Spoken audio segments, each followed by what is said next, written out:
to discuss, oh God, where I come from over these years, which is people who are cognizant of my work. I've done a lot of other things, but my background, ironically enough, in the offices in the old school, is I had no mother and father. Born and raised in Harlem.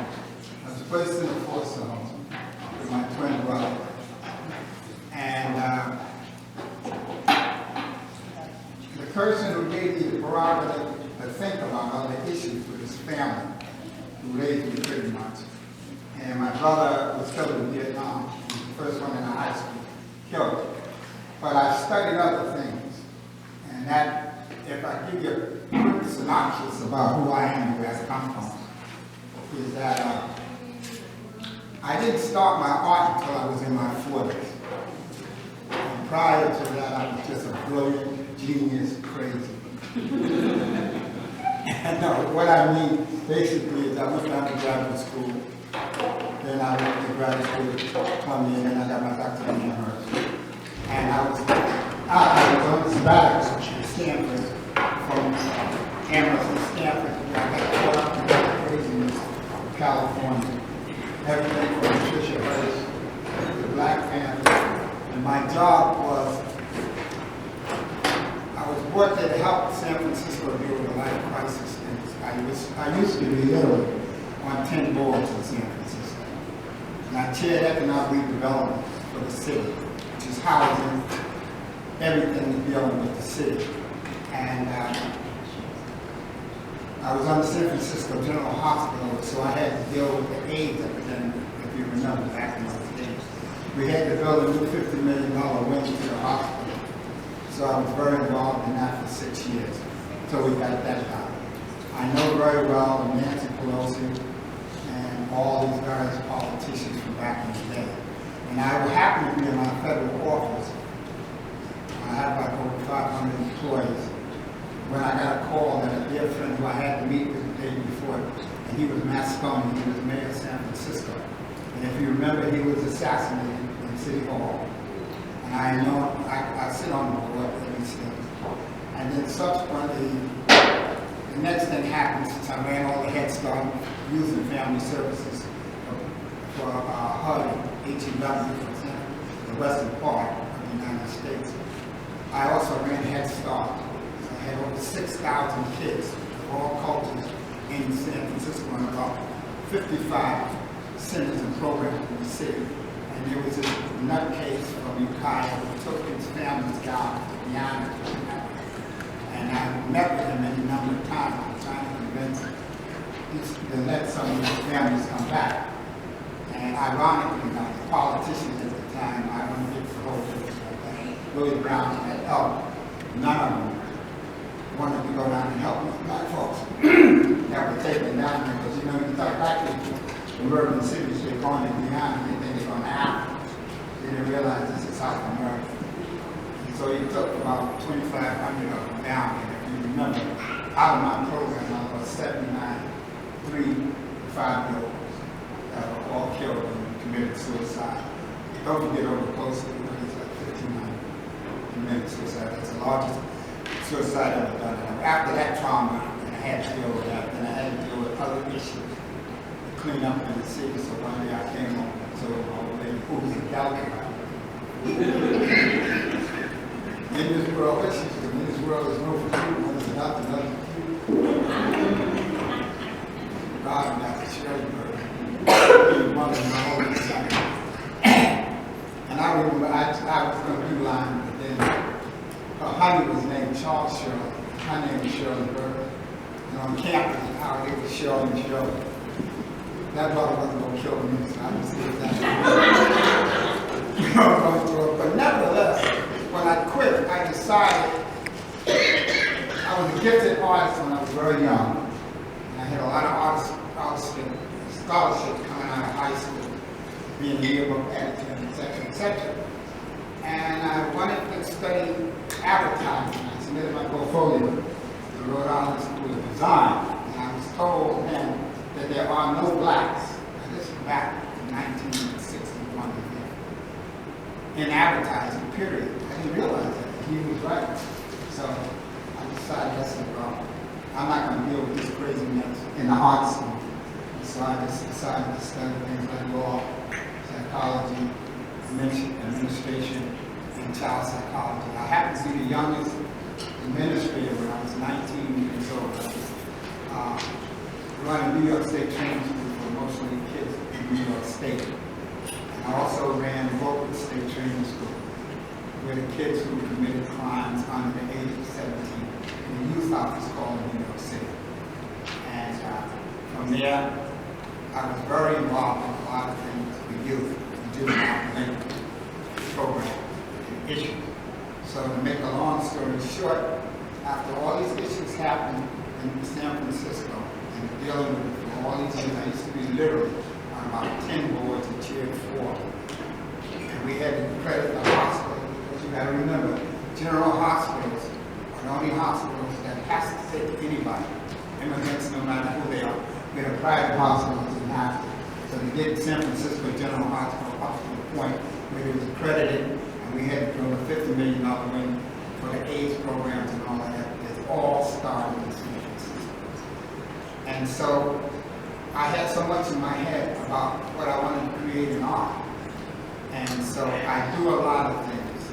I design buildings, I design train stations, and one of the interesting phenomena, believe it or not, it took me 5 years. I belonged to the architecture firm in LA. We built the largest police station in the United States. It's called 77th. Yeah, here it is. And I'm not an architect, but they wanted, the 77th is the police station that Rodney King, police beat Rodney King. And back in the days, all of you remember that they called a rampant cop, the most racist police station and the most racist cops on the planet. And it was run by Chief Gaines. And they wanted to build a new police station to get rid of that 77. All of you seen the movie with 48 Hours, Eddie Murphy, Chinatown. They're all about the 77. And it's the most notorious police station on the West Coast and on the East Coast. It's called the South Bronx. Okay? Fort Patchen, they call it the Bronx. But I learned a lot about policing because a lot of research had to be done dealing with the community. It's built in South Central. It's one of the few facilities. They dealt with decentralized policing in LA, a new philosophy. They tore all of those buildings. I was there dealing with the police department who arrested O.J. trial was going on. This is once again the police department who got O.J. and all of that stuff. The 77th, it's a massive police system. And after working 5 years, I'm not an architect. What I do is schematics. I draw things out. They didn't want an architect to do it. We need to find someone who can conceptualize a whole new idea of what a physical plant looks like for a police station. And somebody said, you know, we got this crazy artist. His name is Joe Sam, and he just finished designing Imperial Wilshire Station in LA, which is a big, massive train station. And they said, why don't we get somebody who doesn't know anything about police and come up with a physical plan? And then if you're interested, here it is. You can see an idea. It's massive. It took 4 serious blocks. We had to do land acquisition, take out homes that weren't there. But it's the only community that still had a lot of Asians, Koreans, a lot of blacks, a lot of white people, and Latinos who still lived around USC, and that's where this thing is built. It's about 4 or 5 blocks. We designed it so there's 4 towers where you have to deal with helicopters and et cetera, et cetera. But what I'm trying to say is from that I've done a lot of other things other than painting. Painting and mixed media art is my love. And if you look at the works, each one of these issues have stories. And you can almost, it's self-explanatory in a sense. I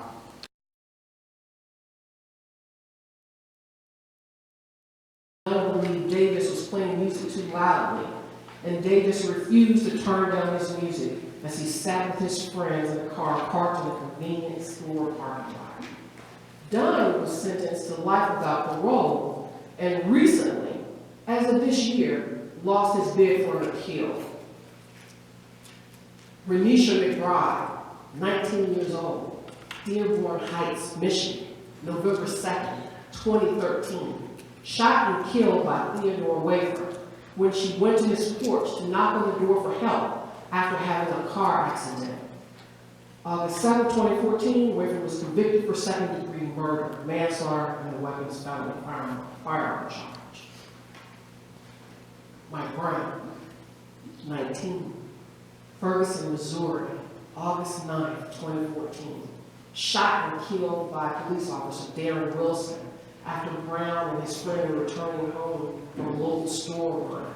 His body lay uncovered for hours in the street of his neighborhood. A grand jury decided not to indict Officer Wilson. And later, the Justice Department declined to pursue federal civil rights charges against Wilson. Tamir Rice, 12, Cleveland, Ohio, November 22nd, 2014, shot and killed by police officer Timothy Loman just seconds after being told to put down a gun, what turned out to be a toy gun, as he played in a local park.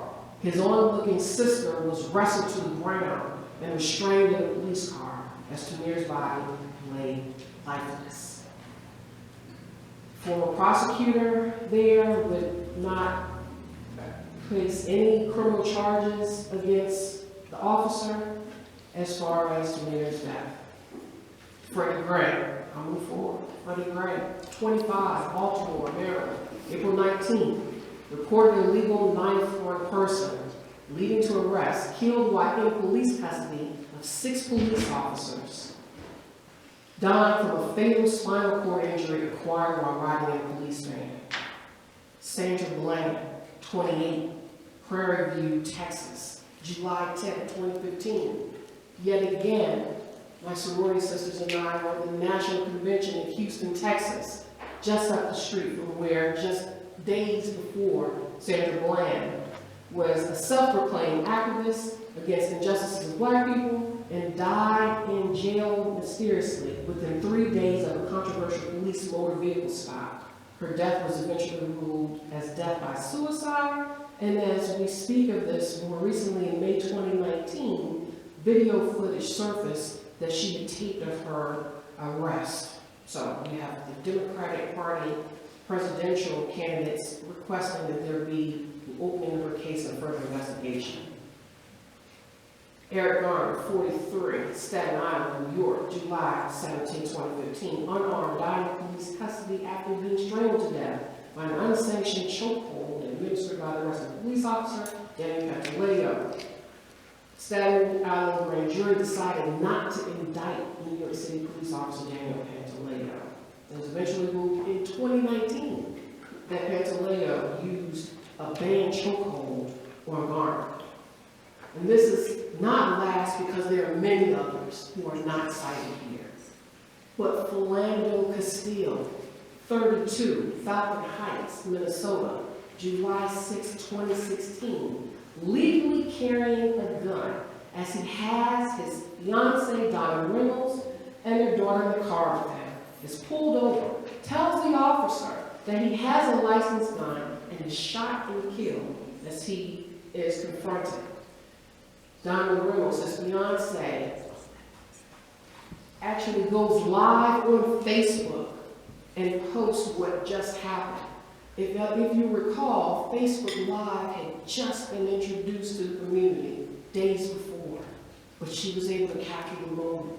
And nonetheless, the Minnesota police officer, Geronimo Yanez, was acquitted of all charges. With this said, it is because of these killings and the way that black people were treated and the questions of injustice and whether or not they were treated fairly. That is, why is it that it took so long for some of the charges to be sought? Why were the charges dropped? Why did people question whether or not these persons were worthy to even live? Could it be that there were whites or blacks as vigilantes or police officers who killed black people without any question? And then the question was why people did not question the circumstances under which these persons lost their lives. Why did justice seem like it was just us and not applicable to black people? So you have a call for a movement that actually dates back to 2013.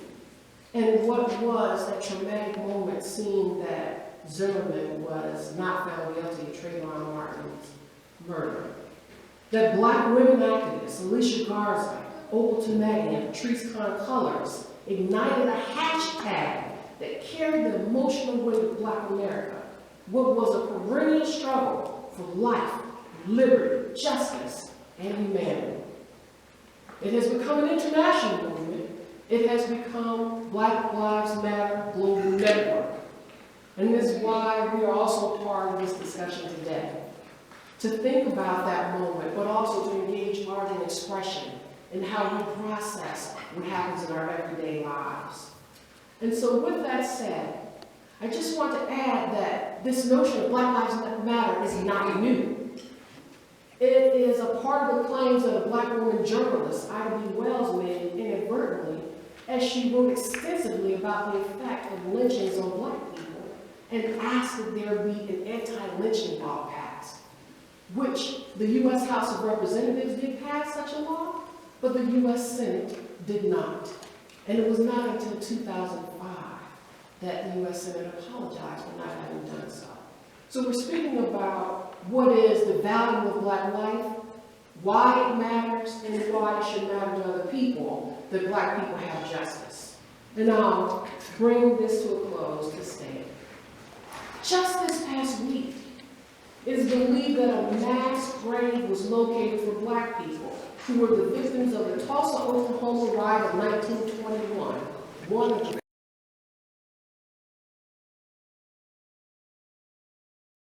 for years, diversity training. And the problem with that is, in a 4-hour training block, you are not going to dwell into a person's background and change him or her how they believe and think over a lifelong, at a minimum of 21 years of age, up to 40. And it was, even officers, even though it was mandated for new officers, it became mandated that, so I went around to police departments all over the state, teaching that myself and other instructors. Here in the audience, and he didn't want to be identified, but West Harper's police chief, who's here, who was the first Black police chief in West Harper's history, he's here right now in the audience. And he can tell you, because he was at Waterbury when he was a lieutenant. He and I first met when I was teaching a diversity class at Waterbury. And then he was as was noted, I was a commander of a regional SWAT team, and he was commander of Waterbury SWAT team. So we trained a lot together. But the diversity class, what I used to tell them, look, I'm providing you with information and food for thought, and this would rub some people one way. Now you can no longer say, the battery is low. You don't know. You know, and you can be held accountable for your actions, because some things that you said, well, I didn't know that was offensive, and I didn't realize this bothered people. And still today, it was somewhat, to be honest, I didn't know how to feel about it, because I started getting, every time someone was in trouble, I was at Yale, I was teaching all over, and it was Band-Aids. It was Band-Aids, you know. So I didn't feel you could change a person. So I started looking at it from, because I instruct a lot in use of force, firearms, SWAT tactics, advanced SWAT tactics. But I have to say, of all those classes I taught, diversity I thought was the most important, because I don't care where you are, whether it be New York, LA, Windsor, West Hartford, Hartford, Bridgeport, you aren't going to get in a fist fight, in a gunfight every day, but you will interact from each and every day, and how you individually and your police department handle those interactions. That's how you want to be viewed by your community. And we talked a lot about that. And then I looked at the training, because when you see these issues, like you guys will go, wow, Michael Brown got shot. Like, what happened? They did it, it was a white officer, a Black guy. We as police officers have to look deeper than that and say, what could have been done different? How could this have been prevented, regardless of who was there? And you could not discount the fact that color was a piece of it.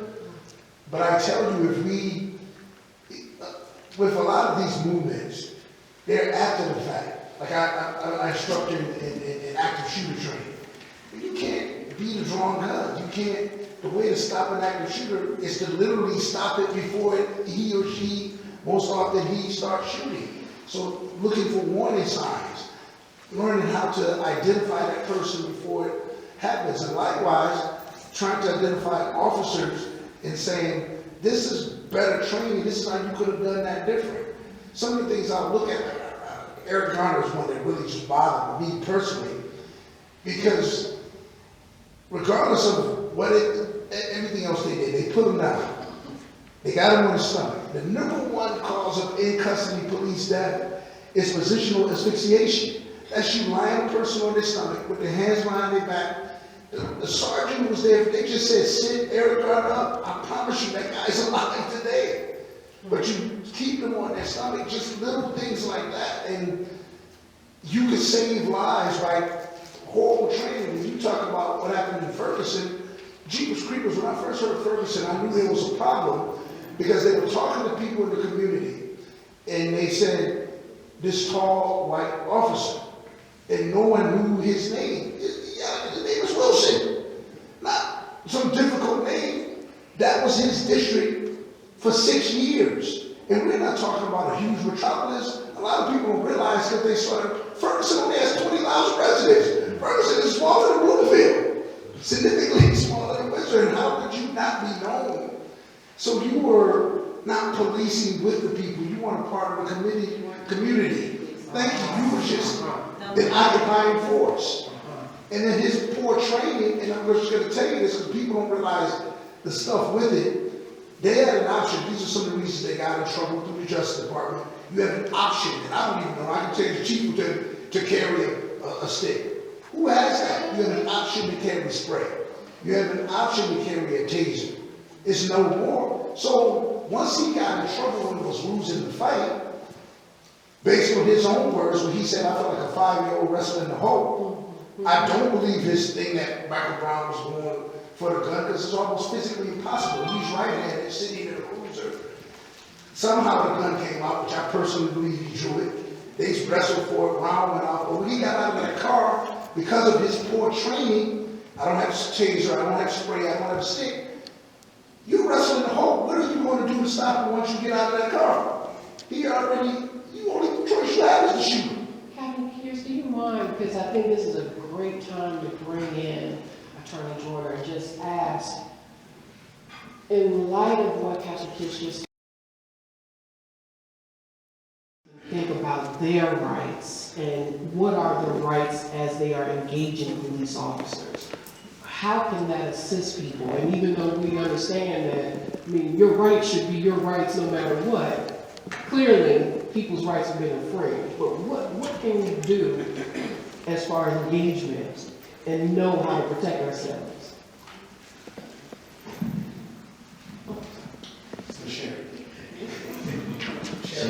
Sharon's king. So I think before we even talk about rights, and I talk to a lot of my young black male clients, is there needs to be an awareness, and it's really about common sense. So when you talk about confrontation, or being confronted by an officer, yes, there are rights. So if you're pulled over and the officer asks you, can you search the car? But I think before you even get to that point, and I really try and stress this, especially with young black boys, young black men, that we have to be smart. We have to understand how to not allow a situation to escalate. And so when you get pulled over, and as much as it may burn in your soul to be polite, to make good eye contact, we have to understand that, I don't know what this officer is thinking. I don't know if he's got, what do you call it, an itchy trigger finger. I don't know if he's a new guy on the job. I don't know if he just doesn't like the way that I look. But that engagement, that initial engagement, what I find is is that we tend to be controversial. Why are you pulling me over? I don't have to get out of the car. Show me a warrant. What I tell them is, let the officer ask his question. Normally what they do is they come up, part of their protocol is, you know why I'm stopping you? License, registration, have any identification on you. And it's, again, as much as it may pain you, we have to recognize that in this day and age, the reality is that you don't know if this officer is coming up to the car, and this situation could quickly escalate into him putting a few bullets in you. And so I try to get them to understand that, but I think education is where it really starts. And I think it has to start at home. I think we have to start at a very early age explaining to our young black boys that you are different and that you need to be able to recognize situations, like the captain said here, you need to recognize situations before they happen. And so that if I'm walking down the street and I'm walking with 5 or 6 of my other black male friends, and it's dusk outside, and I'm in a neighborhood that I'm not familiar with, and I see a single white female coming down the street. Well, you know, I need to be conscious of that. I need to know that if one of my buddies starts speaking inappropriately to her, that, you know what, I'm going in the other direction. Because again, these situations can escalate, and what happens is you know, a lot of times you'll have these officers that'll pull up, and, you know, when they look at the situation, single white female, 6 young black males, they have to be wrong. They had to have done something wrong. Well, one thing I would say, My sweatshirt. I know you're getting angry. Just say I'm this. not angry, because my sweatshirt just But, says voices. can I say this real quick? And it's for 3 minutes, and. If you, one of the things I tell We're gonna have to people revisit that. is to, and I know you want to, Oh, yeah. is to talk to, actually go out and speak to the young men, like you say, about how do you deal. Comply, then complain. You cannot complain right there. You are never ever going to win that battle, because guess what? I'm on my side. People tell me, I didn't run that red light. Oh, I'm sorry, you're right. Have a nice day. That never happened ever. Like, that's not going to happen. You don't complain to the officer. I tell people, don't even go complain to his or her supervisor. Come back in the morning and complain. Take notes. You allowed to audio take the videotape. And I'm not saying that what you need to do. I'm trying to, as we talk about Black Lives Matter, I'm trying to help you, because perception. A lot of people don't understand when you're going through the academy, and I was a fire instructor for years, started youth sports. If you perceive a threat, it's your perception, as flawed as it may be, he or she can then take action against you. That is why when people understand, I'll look at the cases and I'll be sad. I'm like, that person, you know. I'll look at it, I can see what happened. I'm telling you. And he knows he's an attorney. Because I want to bring in Mr. too, just to address what I think might be the concern as far as women and color. First of all, your whole analogy of black boys and white women when we're talking about Black Lives Matter and the policing of black bodies is just so wrong on so many levels. So let's just start there. Let's also say that you're almost suggesting that every time an officer writes in his report that our behavior was unprofessional, that's factual. Here's a story that I'll share with you all today, because I just won my lawsuit. In 2006, I was working at Blue Hill Civic Association. I was at my desk doing my work, and we had a hostile board. And the executive director was away on vacation. One of the board members was a white woman. Another one was a black woman. I came into work, building upside down. I instructed all my staff to go back to their desks.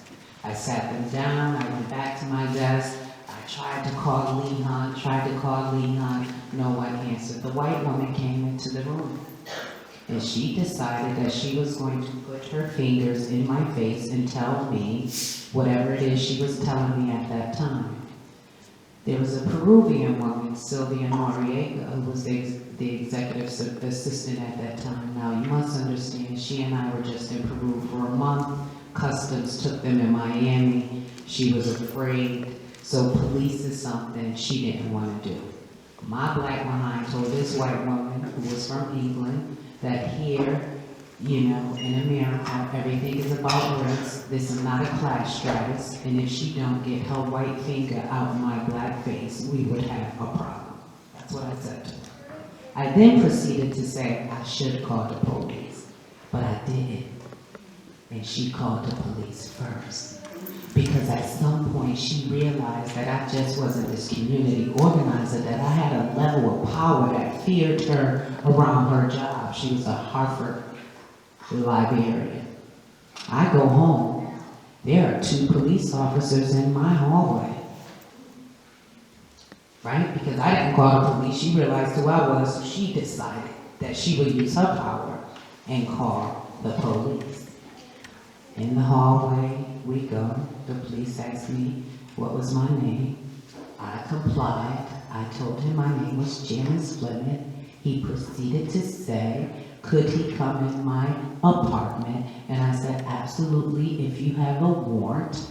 If you do not, you can talk to me here. I had on a trendy sweatshirt.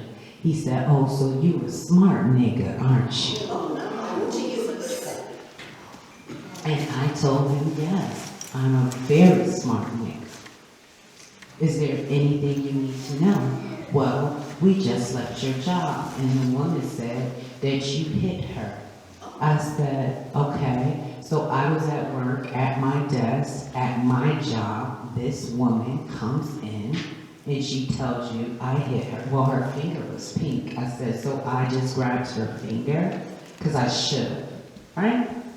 I go to jail. I get in a cop's car, right? But at some point, someone calls and says, car 132, do you have Janice Fleming in the back of the car?